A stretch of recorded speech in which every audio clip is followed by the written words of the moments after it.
Hi friends, எல்லாருக்கும் வணக்கம்.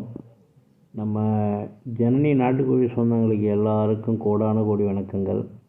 நமக்கு கொடுத்து வரும் சப்போர்ட்டுக்கு எல்லாத்துக்கும் மிக மிக நன்றி.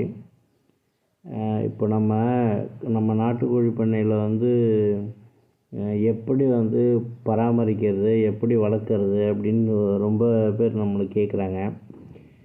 அதுக்கு நான் முன்னாடி குஞ்சு இந்த மாதிரி பராமரிக்கணும், இவ்வளோ தூரம் வரையும் வச்சுருக்கணும் அப்படின்னு சொல்லி நான் அவங்கள்ட்ட பகிர்ந்துருந்தேன்.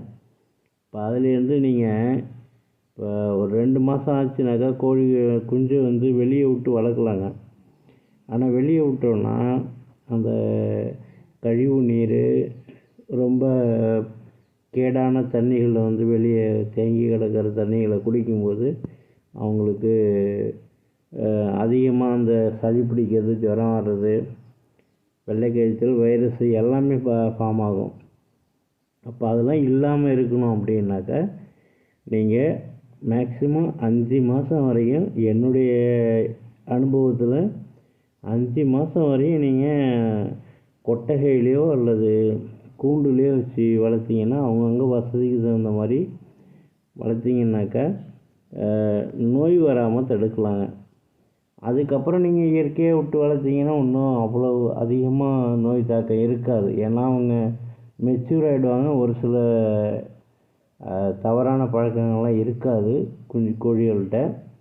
அதுக்கப்புறம் நீங்கள் தெளிவாக வெளியில் விட்டு வளர்க்கலாம். ஆமாம், நீங்கள் வெளியில் விட்டு வளர்த்தா தான் நல்லது.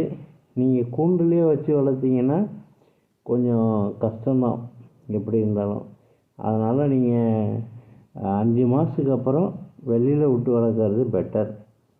ஓகே, அப்போ இதே மாதிரி நீங்கள் கோழிகளையும் பராமரிக்கணும், குஞ்சுகளையும் பராமரிக்கணும். குஞ்சுகளுக்கு தான் 3 மாதம் 2 மாதம் வரையும் உங்களுக்கு அந்த எஸ்கேஎம்சி உரம் தான் கொடுக்கணும். அப்போ தான் நல்ல இழப்பீடு இல்லாமல் நீங்கள் கொண்டு வரலாம். Okay bye. நம்ம இது ஷார்ட் வீடியோவில் அதிகமாக பேச முடியல. ஓகே, பிடிச்சிருந்ததுன்னா சப்ஸ்கிரைப் பண்ணுங்கள், ஷேர் பண்ணுங்கள். எல்லாருக்கும் கோடான கோடி வணக்கங்கள்.